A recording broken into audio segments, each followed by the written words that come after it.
कराची के लिए ज़बरदस्त खुशखबरी खान साहब की हिदायत पर अली पल साहब जो हमारे जनरल सेक्रेटरी हैं और हमारे डेलीगेशन अशरफ समू साहब, असलाम खालिद साहब हम यहाँ आए हैं। डीसी ईस्ट को हमने रिक्वेस्ट की है कि हम कराची में जलसा आम करना चाह रहे हैं।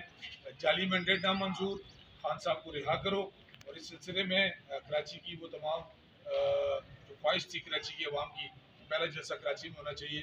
मैं समझता हूँ कि सिंध हुकूमत जो है वो इसमें किसी किस्म की रुकावट नहीं बनेगी और पुरअमन जो हमारा ये जलसा होने जा रहा है इसमें जो भी सिक्योरिटी के इंतजाम हैं, जो भी हुकूमत की तरफ से इकदाम होते हैं वो पूरे किए जाएंगे और कराची की आवाम को बिला दरेक बिला किसी रुकावट इस जलसे के अंदर जो है वो पहुँचने में आसानी के साथ सहूलियात मैसर की जाएंगी। पाकिस्तान तहरीक इंसाफ अपना ये जलसा 21 अप्रैल 2024 को करने जा रही है।